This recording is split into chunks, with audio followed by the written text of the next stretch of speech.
अमावस की एक रात। दोस्तों नमस्कार। आज की कहानी बहुत ही रोमांचक और डरावनी है, जो आपके रोंगटे खड़े कर देगी, जिसमें डर, रहस्य और रोमांच से भरी हुई ऐसी घटनाएं हैं जो आपको सोचने पर मजबूर कर देंगी। तो दोस्तों, कहानी शुरू करने से पहले एक रिक्वेस्ट है कि इस चैनल को सब्सक्राइब जरूर कर लीजिए और कहानी को आखिर तक सुने ताकि आपको इस कहानी का पूरा आनंद मिल पाए।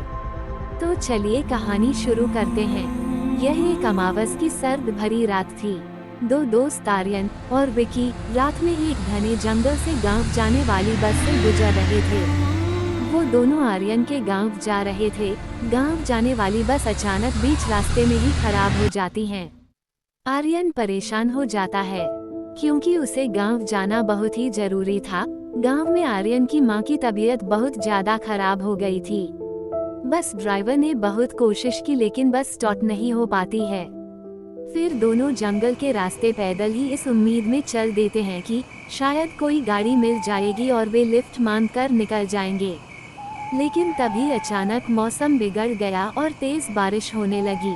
आसमान में बादल इतने घने थे कि अमावस की रात और भी काली लगने लगी। उन्हें कोई रास्ता नहीं सूझ रहा था और दोनों ने जल्दी से किसी आश्रय की तलाश करने का निर्णय लिया। काफी देर चलने के बाद उन्हें एक पुराना सुनसान सा घर दिखाई दिया, जिसमें से एक धीमी सी रोशनी आ रही थी। घर बहुत ही पुराना और टूटा फूटा लग रहा था, लेकिन बारिश से बचने के लिए उनके पास कोई और विकल्प नहीं था। दोनों दोस्तों ने घर का दरवाजा खटखटाया, लेकिन अंदर से कोई आवाज नहीं आई। आर्यन ने आवाज दिया, कोई है इस घर में? आखिरकार कुछ देर बाद एक बहुत ही सुंदर लड़की ने दरवाजा खोला। लड़की एकदम सफेद लिबास में थी। विकी उस लड़की को देखता ही रह गया, लेकिन आर्यन के तो पैरों तले जमीन ही खिसक गई। वह आश्चर्य से उस लड़की से पूछता है, इशिता तुम यहाँ इस जंगल में? इशिता भी आर्यन को यहाँ देखकर शॉक्ड थी। यही सवाल उसने आर्यन से भी पूछती है। आर्यन, ये तो मेरा ही घर है, लेकिन तुम यहाँ इतनी रात को क्या कर रहे हो? आर्यन बोला, मम्मी की तबीयत अचानक से खराब होने की वजह से मैं अपने गांव जा रहा था, लेकिन मेरी बस इस जंगल में खराब हो गई, ऊपर से इतनी तेज की बारिश। जब तुम्हारे घर की रोशनी देखा तो आज रात यही स्टे करने के उम्मीद में यहाँ चला आया। तभी घर के अंदर से एक बूढ़े आदमी की आवाज आती है, कौन आया है इशिता बेटी? और तब तक वो बूढ़ा आदमी चलता हुआ दरवाजे पर आ गया। बूढ़ा आदमी भी सफेद कपड़े पहना हुआ था। तब इशिता उस बूढ़े आदमी से बोली, बाबा ये दोनों मुसाफिर हैं, इनकी बस जंगल में खराब हो गई है, इसलिए ये लोग आज रात हमारे घर पर रुकना चाहते हैं। बूढ़ा कुछ देर सोचा और फिर वो इशिता से बोला, ठीक है इशिता बेटी, इन दोनों को अंदर आने दो। दोनों अंदर चले गए। ये 2 कमरों का एक साधारण सा घर है, जिसमें कुछ पुराने फर्नीचर और पुराने समय की जरूरत के कुछ सामान सलीके से सजाकर रखे हुए हैं। एक छोटा सा किचन भी बना हुआ है। आर्यन अब भी शॉक्ड है। तभी इशिता उन दोनों के लिए 2 गिलास में पानी लाकर देती है। आर्यन इशिता से फिर पूछता है, इशिता तुमने आखिर मेरे साथ ऐसा क्यों किया? तुम जानती हो तुम्हारे इस तरह गायब हो जाने से माँ को बहुत गहरा सदमा लगा और वो हमेशा बीमार रहने लगी हैं। इशिता आर्यन से कहती है, आर्यन पहले तुम खाना खा लो और आराम करो, सुबह हम लोग आराम से बातें करेंगे। तुम बिल्कुल टेंशन मत लो, मैं तुम्हें सब कुछ डिटेल्स में बताऊंगी। इतना कहकर इशिता अंदर चली गई और 2 प्लेट में खाना लेकर उन दोनों के सामने रख दिया। विकी अब भी बहुत आश्चर्य से सवालिया निगाह से आर्यन को ही देखे जा रहा था। आर्यन विकी के कान में धीरे से बोलता है, चुपचाप खाना खाकर सो जा, सुबह तुझे तेरे सारे सवालों के जवाब मिल जाएंगे। दोनों खाना खाकर सोने की कोशिश करने लगे, लेकिन नींद उन दोनों की आंखों से कोसों दूर थी। दोनों के मन में अपने अपने सवाल थे। बाहर अब भी तेज बारिश हो रही थी। कभी कभी रह रहकर बादलों की तेज गड़गड़ाहट और बिजली की चमक से माहौल बहुत ही डरावना हो जा रहा था। आर्यन और विकी को कब नींद आ गई उन्हें पता ही नहीं चला। आधी रात को अचानक उनकी आंख खुली तो उन्हें एक अजीब सी आवाज सुनाई दी। उन्हें इशिता के रोने की आवाज आ रही थी। दोनों हड़बड़ाकर उठ गए।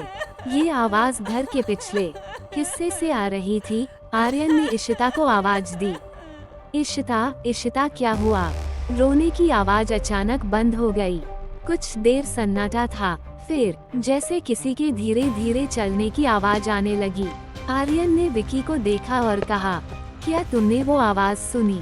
विकी भी थोड़ा डरा हुआ था, लेकिन हिम्मत जुटा कर बोला, शायद हवा का शोर हो, लेकिन अंकल और इशिता का भी कुछ पता नहीं है। तभी विकी ने तेज आवाज लगाई, अंकल क्या आप बाहर हैं? लेकिन कोई जवाब नहीं आया।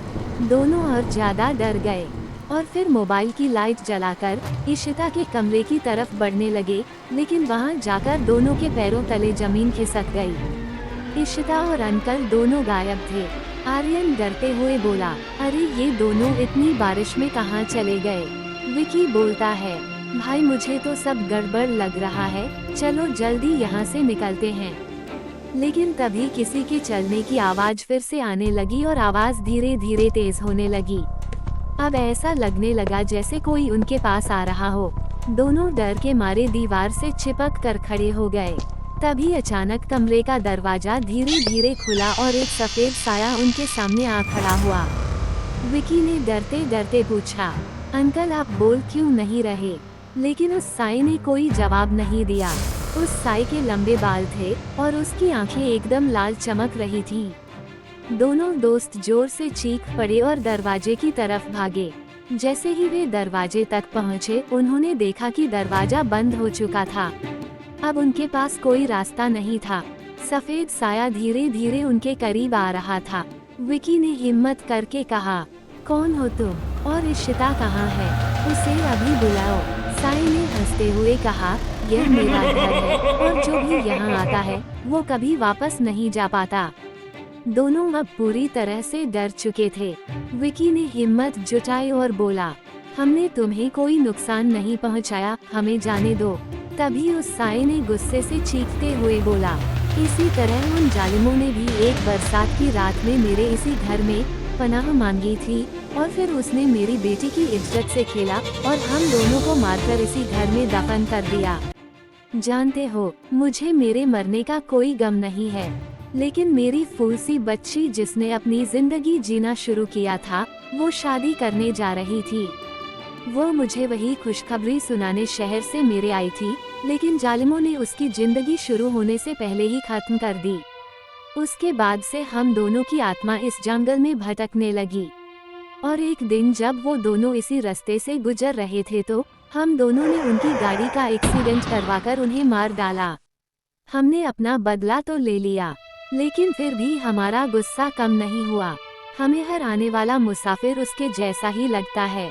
उसके बाद भी अगर गलती से भी कोई यहाँ आ जाता है तो हम उसे मार डालते हैं, क्योंकि हमें वही सब कुछ फिर से याद आ जाता है।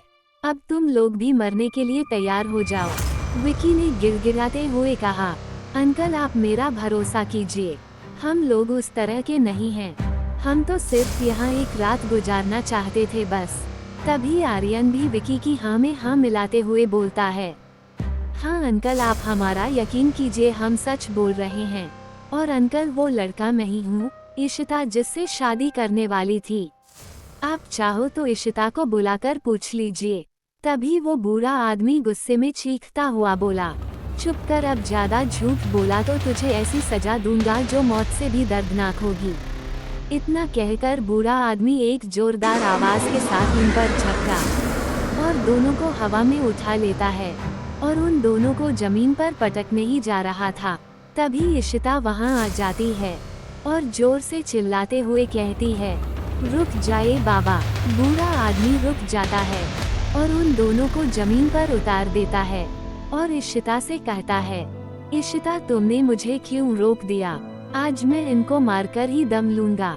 इशिता कहती है, नहीं बाबा ऐसा गलती से भी मत करना, ये आर्यन है मेरा प्रेमी जिससे मैं शादी करने वाली थी। बाबा ये मुझे बहुत प्यार करता है।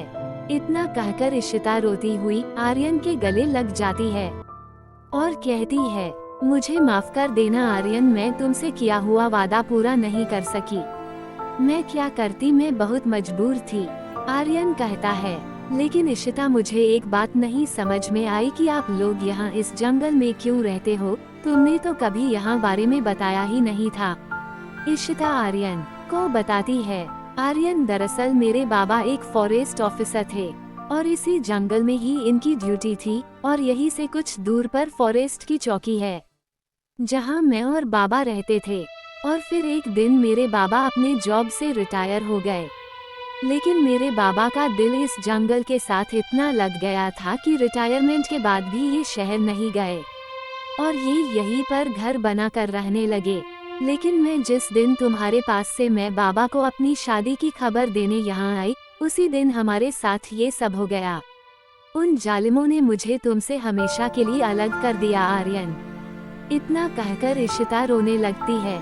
आर्यन उससे चुप कराते हुए बोलता है, नहीं इशिता, प्लीज कह दो ये सब झूठ है। तुम नहीं जानती मैं तुम्हारे लिए कितना रोया, कितना तड़पा हूँ। मैं हर दिन तुम्हारा इंतजार करता रहा कि एक दिन तुम जरूर वापस आओगी। आर्यन ये कहकर थोड़ा रुका और फिर बोलता है, इशिता, मुझे ये सब कुछ किसी कहानी के जैसा लग रहा है। तुम कह दो कि यह सब झूठ है। इशिता, अब मैं तुम्हें कहीं नहीं जाने दूंगा। तुम अभी मेरे साथ चलो, अब हमें कोई अलग नहीं कर सकता। इशिता कहती है, मुझे माफ कर देना आर्यन। काश कि ये सब झूठ होता और तुम्हारी बात सच हो पाती। लेकिन अब यही सच है आर्यन। अब हमारी दुनिया अलग हो चुकी है। इतना कहकर इशिता और उसके बाबा दोनों की शक्ल बदलने लगती है। देखते ही देखते दोनों भयानक रूप में आ जाते हैं। उनका ये रूप देखकर दोनों डर जाते हैं और फिर बेहोश होकर गिर जाते हैं। जब उनकी आंखें खुली तो सुबह का उजाला हो चुका था। वे उसी कमरे में थे, लेकिन अब वहाँ कोई साया नहीं था। दरवाजा खुला हुआ था और बाहर से पक्षियों की चहचहाहट सुनाई दे रही थी। बारिश अब तक थम चुकी थी। उन्होंने कमरे में इधर उधर देखा तो पाया कि वहाँ पुरानी लकड़ी की कुर्सियाँ और मेजें रखी हुई थी, जिन पर बहुत सालों से कोई नहीं बैठा था। किचन और जरूरत के सामान इधर उधर बिखरे पड़े थे। पूरे घर में जाले और धूल जम चुकी थी। दोनों ने जल्दी से अपना सामान उठाया और घर से बाहर निकल गए। चलते चलते आर्यन विकी से कहता है, विकी, मुझे उम्मीद है कि तुझे तेरे सारे सवालों का जवाब मिल गया होगा। विकी डरते हुए हाँ में सर हिलाता है। बाहर आकर उन्हें समझ आया कि जिस इशिता को वह रात दिन याद करता था, उसे गलत समझ रहा था। उसे कहाँ कहाँ नहीं ढूंढा, लेकिन वो तो मर चुकी थी। कैसे मिलती वो? आर्यन का दिल अंदर से रो रहा था। वो विकी से कहता है, जल्दी चलो विकी, माँ से मिलकर सीधे पंडित जी के पास जाना है। विकी पूछता है, पंडित जी के पास? वो किस लिए? आर्यन कहता है, इशिता और उसके बाबा को मुक्ति दिलवाना है। विकी ध्यान से आर्यन को देखता है और उसके अंदर चल रहे तूफान को वो बहुत अच्छे से महसूस कर रहा था। और फिर दोनों वहां से निकल जाते हैं। दोस्तों, कहानी कैसी लगी प्लीज कमेंट करके जरूर बताएं और चैनल को सब्सक्राइब कर दें। तो चलिए फिर मिलते हैं किसी और कहानी के साथ। धन्यवाद।